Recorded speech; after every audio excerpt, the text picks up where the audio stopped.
एपोकलिप्टो world cinema की एक बहुत ही बेहतरीन मूवी जिसमें हमें अमेरिका की मॉडर्न सिविलाइजेशन से पहले की कहानी को दिखाया गया है। दरअसल अमेरिका में पहले माया सभ्यता थी और ये छोटे छोटे कबीले थे जो आपस में लड़ते रहते थे, और उसके बाद यहाँ पर यूरोपियन इन्वेडर्स आए जिन्होंने इनको पूरी तरह से अपने कब्जे में ले लिया, और ये कहानी उसी माया सभ्यता को रिप्रेजेंट करती है।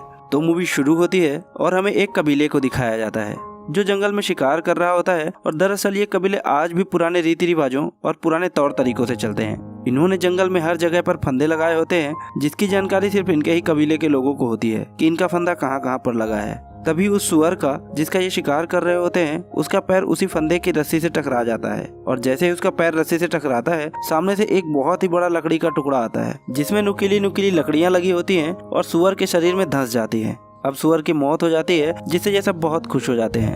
एक्चुअली ये कबीला बहुत ही मस्ती करने वाला होता है और सब के सब वहाँ बैठकर हंसी मजाक करते हुए उस शिकार को काटना शुरू करते हैं। अब सबको एक एक टुकड़ा खाने के लिए दिया जाता है, जैसे किसी को दिल दिया जाता है, किसी को कान देते हैं, किसी को नाक देते हैं।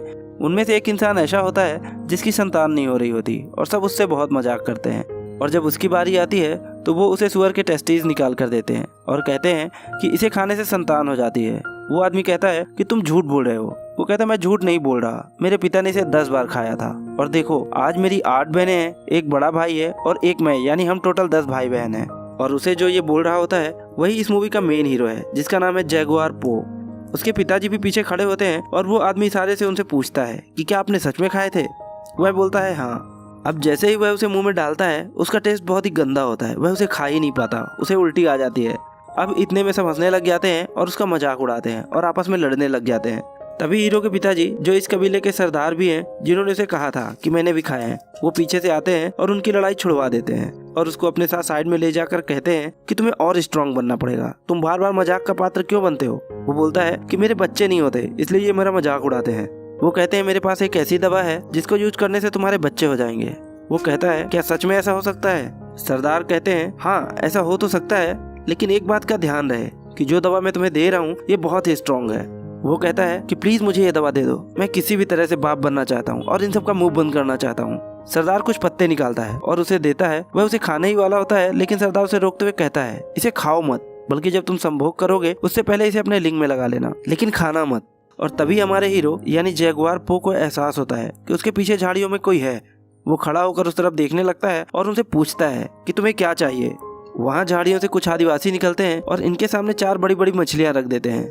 वह कहते हैं कि हम यहाँ से गुजरना चाहते हैं, बदले में ये भी अपने शिकार का एक टुकड़ा जो इन्होंने अभी अभी किया होता है उन्हें देते हुए यहाँ से गुजरने की परमिशन दे देते हैं। और अगले ही पल झाड़ियों के पीछे से बहुत सारे आदिवासी निकलते हैं और ये सब के सब वहाँ से जाने लगते हैं। जैगुआर पो देखता है कि इनमें से बहुत सारे लोग घायल होते हैं। वह इनसे पूछता है कि हुआ क्या था।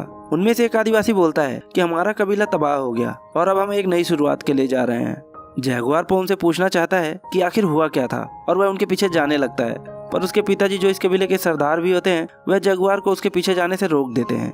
लेकिन जैगुआर कहीं ना कहीं अंदर से परेशान होता है और उसे लगता है कि जरूर कुछ ना कुछ गलत हुआ है। उसके पिता उसे कहते हैं कि तुम काफी परेशान लग रहे हो।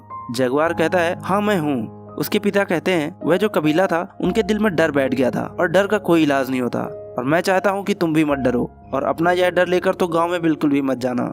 अब ये सब के सब वापस अपने कबीले में आ जाते हैं और इनके कबीले का माहौल भी बहुत अच्छा होता है। ये वहाँ पर भी बहुत हंसी मजाक करते हैं, और वो आदमी जिसका सभी मजाक उड़ाते हैं उसे एक बूढ़ी औरत पकड़ लेती है जो उसकी सास होती है। वह उसे कहती है कि तुमने मुझे धोखा दिया है, मुझे एक पोता चाहिए, अगर तुम मुझे पोता नहीं दे सकते तो मैं तुम्हारी जगह किसी और को ले आऊंगी। अब वह आदमी और उसकी बीवी अंदर चले जाते हैं ताकि वह बच्चे के लिए फिर से कोशिश कर सकें। और आपको याद होगा कि हीरो के पिताजी ने उसे जंगल में एक दवा दी थी कि अपने लिंग पर लगा लेना और इससे बच्चे पैदा हो जाएंगे। पर जैसे ही वह उस दवा को लगाकर सहवास शुरू करता है उन दोनों को बहुत ही जलन होने लगती है और दोनों इधर उधर भागना शुरू कर देते हैं। दरअसल वह कोई दवा नहीं होती बल्कि मिर्ची का पाउडर होता है, और उनको भागता देखकर सब बहुत हंसते हैं, बहुत मजाक उड़ाते हैं। अब हम जैगुआर पो को देखते हैं जो अपने घर जाता है और अपनी पत्नी से मिलता है जो कि प्रेग्नेंट है। उसका एक बेटा भी है और वह इन दोनों से बहुत ही प्यार करता है। इसके बाद यह दिखाते हैं कि कबीले में सब नाच रहे होते हैं, गा रहे होते हैं, लेकिन जैगुआर पो कहीं ना कहीं खोया होता है, क्योंकि आज सुबह उसने दूसरे कबीले की जो हालत देखी थी उसे कहीं ना कहीं उसके दिल में एक डर बैठ गया है। उसकी पत्नी पूछती है कि तुम इतने गुमसुम क्यों हो। वह उसे कुछ नहीं बताता और उसकी गोद में सिर रखकर सो जाता है। और रात में जैगुआर जब अपने परिवार के साथ सो रहा होता है तभी उसे कुत्ते के भौंकने की आवाज आती है जिससे वह जग जाता है। उसे एहसास होता है कि बाहर कुछ हलचल हो रही है। वैसे भी आज सुबह उसने जो कबीले की हालत देखी थी उससे वह काफी घबराया हुआ होता है। अगले ही पल हमें बाहर दिखाया जाता है, जहाँ पर एक बहुत ही भयानक, बहुत ही खूंखार आदिवासी होता है। उसके सभी साथी पेड़ों के पीछे छुपे होते हैं, जो उसके इशारा करने पर मशाले लेकर पेड़ों से बाहर आ जाते हैं। जगुआर अपने घर से बाहर देखता है, उसे कुछ जलती हुई मशालें दिखाई देती हैं और वह समझ जाता है कि कुछ न कुछ खतरा है। वो अपने परिवार को लेकर बाहर निकलता है, लेकिन तभी हमलावरों में से एक इन्हें देख लेता है और उन पर हमला कर देता है, लेकिन जगुआर को उसे खत्म कर देता है। जगुआर अपने परिवार को लेकर एक सूखे कुएं के पास जाता है और वो अपने बेटे और अपनी पत्नी को, जो कि प्रेग्नेंट होती है, उसे रस्सी के सहारे धीरे धीरे कुएं में छोड़ना शुरू करता है। और जब वो नीचे जा ही रहे होते हैं, तभी उन हमलावरों में से एक आदिवासी जगुआर को देख लेता है और वो भागता हुआ उसकी तरफ आता है, लेकिन जगुआर जल्दी जल्दी अपनी पत्नी और अपने बच्चे को नीचे छोड़ने लगता है, जिससे वो नीचे गिर जाते हैं। तभी वो आदिवासी इन तक पहुंच जाता है, पर जगुआर उसे पैर से गिरा देता है और इससे पहले कि वो कुएं के अंदर गिरता, जगुआर उसका पैर पकड़कर खींच लेता है। वो आदिवासी जो कुएं के अंदर गिर रहा होता है, वह देख लेता है कि जगुआर की पत्नी और उसका बच्चा अंदर है, और इससे पहले कि वो किसी को बताता, जगुआर उसे मार देता है। जगुआर अपनी पत्नी और अपने बच्चे से कहता है कि मुझे अपने लोगों की मदद के लिए जाना होगा। हालांकि उसकी पत्नी उसे जाने से मना करती है और उसे रोकती है, पर वो अपनी पत्नी से कहता है कि मैं वादा करता हूँ कि मैं वापस आऊंगा, और ये कहकर वो अपने लोगों की मदद के लिए चला जाता है। वहाँ पर जगुआर के लगभग सभी लोगों को बंदी बना लिया होता है और कई लोगों को तो मार भी दिया होता है। यहाँ पर एक बहुत ही खतरनाक आदिवासी होता है, जिसका नाम होता है मिडिल आय। वो अपने चाकू से जगुआर के ऊपर हमला करता है और जगुआर को मारने ही वाला होता है, पर जगुआर उसका चाकू पकड़कर उसी की तरफ मोड़ देता है, और इससे पहले कि वह उसे मारता, यहाँ पर इन सब का सरदार आ जाता है, जो जगुआर को बंदी बना लेता है। हालांकि मिडिल आय जगुआर को यहाँ पर मारना चाहता है, पर सरदार उसे रोकते हुए मना कर देता है और कहता है कि मुझे इसकी जरूरत है। जगुआर के पिता भी बंदी होते हैं और वह अपने पिता से कहता है कि मुझे माफ कर दो पिताजी। मिडिल आय ये बात सुन लेता है और उसे पता चल जाता है कि ये उसके पिता हैं, इसलिए वह जगुआर के सामने ही उसके पिता को मार देता है। इसके बाद वह जगुआर के ऊपर भी एक जोरदार वार करता है, जिससे वह बेहोश हो जाता है। और जब उसे होश आता है तो वह देखता है कि उसके सभी साथी यहाँ पर बंदी बने हुए हैं। जगुआर कुएं की तरफ देखता है, जहाँ पर उसकी प्रेग्नेंट पत्नी और उसका बेटा है। सरदार का बेटा उसे उस तरफ देखते हुए देख लेता है और वह कुएं के पास जाता है। वह देखता है कि कुएं के अंदर एक रस्सी लगी हुई है, इसलिए उसे शक होता है और वो कुएं के अंदर देखता है, लेकिन उसे कोई दिखाई नहीं देता, क्योंकि जगुआर की पत्नी और बेटा कुएं के अंदर ही एक पत्थर के नीचे छुप जाते हैं। वो ऊपर से एक बहुत बड़ा पत्थर भी फेंकता है, लेकिन उसे कोई हलचल नजर नहीं आती। इसके बाद जो रस्सी लगी होती है वह उसे काट देता है, यानी कि अब चाह कर भी जगुआर की पत्नी और बेटा ऊपर नहीं आ सकते थे। और अब इन्होंने जितने भी कबीले वालों को बंदी बनाया होता है, इन सबको अपने साथ लेकर एक लंबे सफर पर निकल पड़ते हैं। रास्ते में इन्हें वो कबीले वाले भी मिलते हैं जो सुबह इन्हें मिले थे, जिन्होंने इन्हें मछलियां दी थी, जो यहाँ से किसी दूसरी जगह पर अपना कबीला बसाने के लिए जा रहे थे। दरअसल इन खूंखार आदिवासियों ने उन्हें भी पकड़ लिया होता है और अब ये सब के सब एक लंबे सफर के लिए निकल पड़ते हैं, जहाँ पर इन्हें नदियों को पार करना पड़ता है, ऊंचे ऊंचे पहाड़ों के सकरे रास्तों से गुजरना पड़ता है, और फिर एक लंबे सफर के बाद ये खूंखार आदिवासी उस जगह पर पहुंच जाते हैं जहाँ से ये बिलोंग करते हैं। और जब ये अपनी सरहद के बाहर ही होते हैं, तब हमें बहुत सारी डेड बॉडीज पड़ी हुई दिखाई देती हैं, जिन्हें देखकर साफ साफ समझ आ रहा था कि ये वो लोग हैं जिन्हें किसी तरह की कोई बीमारी हुई है जो छूने से फैलती है। यहाँ पर एक बच्ची भी होती है जो जिंदा होती है, और वह इन खूंखार आदिवासियों के साथ आना चाहती है, लेकिन ये लोग उसे नहीं आने देते। और वो इन खूंखार आदिवासियों को, जो इसी जगह से बिलोंग करते हैं, उन्हें कहती है कि बहुत जल्द पवित्र समय आने वाला है, जब दिन में अंधेरा हो जाएगा और एक आदमी तुम्हें यहाँ से बाहर ले जाएगा, और तुम्हारा और तुम्हारे इस पूरे साम्राज्य का हमेशा के लिए अंत हो जाएगा। अब ये सब के सब वहाँ से आगे चले जाते हैं, और तभी एक गांव आता है जहाँ पर बहुत सारे मजदूर होते हैं। उनकी हालत बहुत ही ज़्यादा खराब होती है, पर फिर भी उन्हें यहाँ पर काम करना पड़ता है, लेकिन इन्हें यहाँ पर नहीं छोड़ा जाता और आगे ले जाया जाता है। अब कबीले का सरदार, जो इन सबको यहाँ बंदी बनाकर लाया है, उसके पास एक आदमी आता है। वो पूछता है कि कितने आदमी हैं। वो कहता है कि मेरा बेटा बताएगा, लेकिन इस बार पैसे अच्छे चाहिए। यानी कि ये लोग इन्हें यहाँ पर पकड़कर इसलिए लाए हैं ताकि इन्हें बेच सकें। यहाँ पर इंसानों को बेचा जाता है और इनके साथ जो बंदी औरतें होती हैं उनकी बोली लगाई जाती है और उन्हें बेच दिया जाता है, और बचे हुए आदमियों को यहाँ से आगे ले जाया जाता है, जहाँ पर बहुत भीड़ होती है। यह एक तरह का मंदिर होता है जहाँ पर इंसानों की बलि दी जा रही होती है, और अब जगुआर को उसकी बलि देने के लिए यहाँ पर ले जाया जाता है। दरअसल ये लोग ईश्वर को खुश करने की बात कर रहे होते हैं, और इससे पहले कि वो जगुआर को मारते, सूर्य ग्रहण हो जाता है और चारों तरफ अंधेरा छा जाता है, जिससे यहाँ पर मौजूद सभी लोग घबरा जाते हैं और सब रुककर प्रार्थना करने लगते हैं। फिर थोड़ी देर बाद जब सूर्य ग्रहण छट जाता है तो इनकी बलि नहीं दी जाती, और इन सबको एक दूसरी जगह ले जाया जाता है, जहाँ पर एक लंबा सा ग्राउंड होता है, और उसके दूसरी तरफ होता है मक्के का खेत, जिनके पीछे होता है इनका जंगल। और अब इन सबसे बोला जाता है कि तुम भागो और अपने जंगल चले जाओ। यहाँ पर वो सरदार, जो इन सबको बंदी बनाकर लाया होता है, उसका एक बेटा भी होता है। उसका बेटा मक्के की झाड़ियों के पास चला जाता है ताकि कोई बच के ना भाग सके, और अब इन्हें एक एक करके भगाया जाता है, और पीछे से ये लोग इनके ऊपर भाले और अलग अलग हथियार फेंकते हैं ताकि इन्हें मार सकें। इनके कई साथी मारे भी जाते हैं, और अब जगुआर और उसका एक साथी भागते हैं। ये थोड़ा दिमाग लगाते हैं और जिग जैग पैटर्न में भागते हैं ताकि उनके बाढ़ से बच सकें, लेकिन जगुआर के साथी को तीर लग जाता है और वो मारा जाता है। और जगुआर जैसे ही ग्राउंड के लास्ट में पहुंचता है तभी एक तीर उसके आर पार हो जाता है, लेकिन वो मरा नहीं होता, वह जिंदा होता है। यहाँ पर कबीले के सरदार का बेटा जो इन झाड़ियों के पास खड़ा था वह जगुआर को मारने के लिए उसके पास आता है, और इससे पहले कि वह उसे मारता वहीं पर एक जख्मी आदमी होता है जो उसे गिरा देता है, लेकिन कबीले के सरदार का बेटा उसे मार देता है और इसके बाद वह चाकू निकाल कर जगुआर को मारने के लिए आता है। पर इससे पहले कि वह उसे मारता, जगुआर को जो तीर लगा हुआ था उसने उसकी नोक तोड़ ली थी और उसकी मदद से उसके गले को चीर देता है, जिससे सरदार के बेटे की मौत हो जाती है और जगुआर यहाँ से झाड़ियों में भाग जाता है।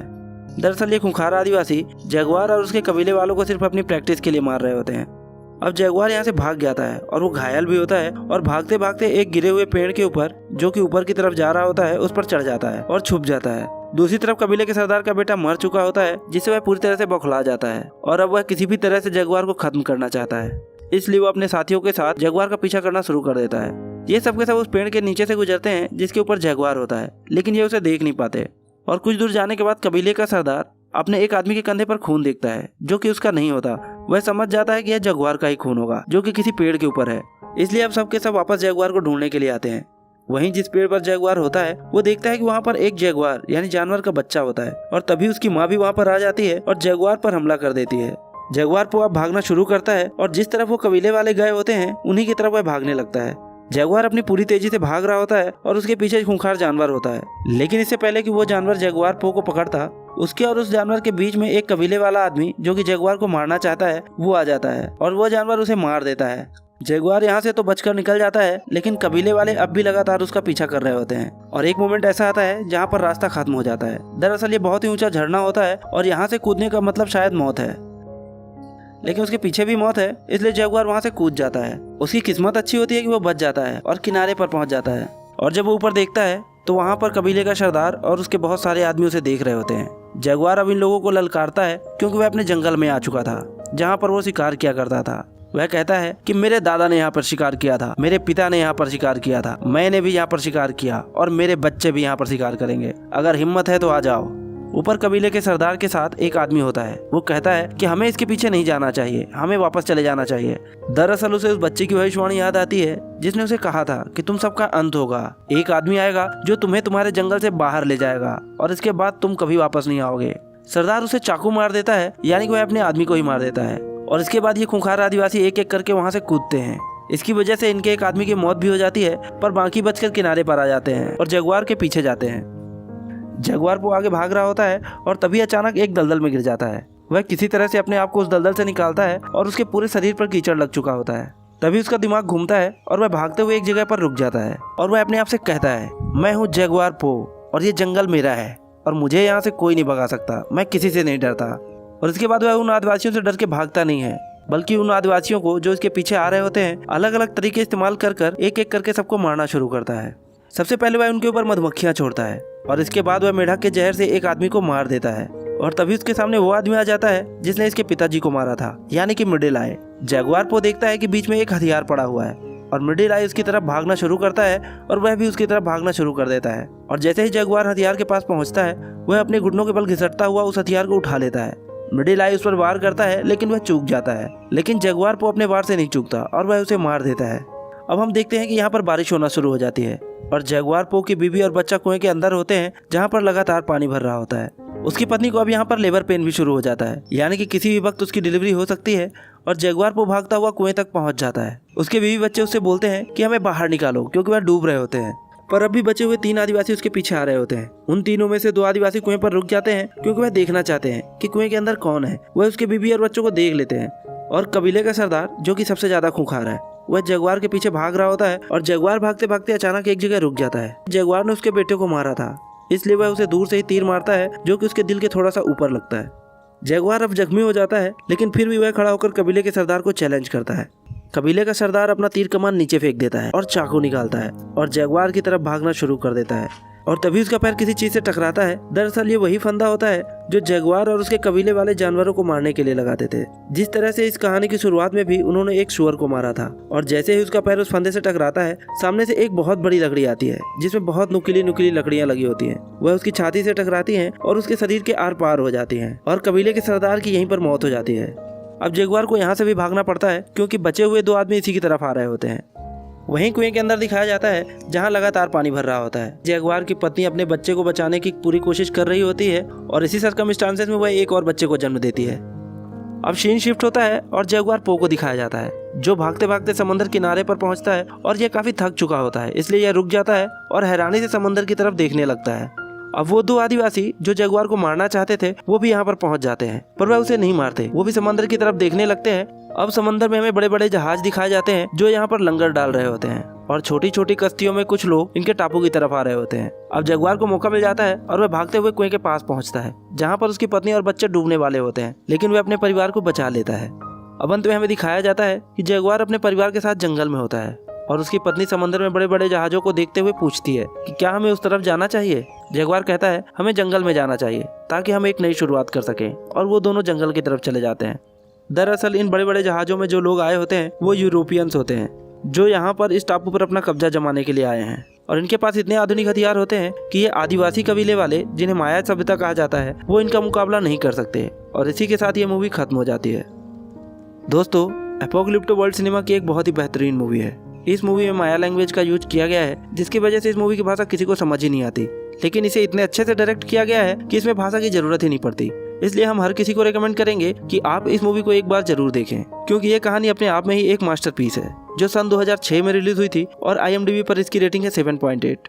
और अगर आपको यह मूवी पसंद आई हो तो वीडियो को लाइक जरूर कर देना और कमेंट करके हमें जरूर बताना कि यह मूवी आपको कैसी लगी। साथ ही अगर आपने हमारे चैनल को अभी तक सब्सक्राइब नहीं किया है तो सब्सक्राइब बटन पर दबाकर बेल आइकन पर क्लिक कर देना। तो मिलते हैं नेक्स्ट वीडियो में किसी नई मूवी के साथ। तब तक के लिए thank you and bye bye.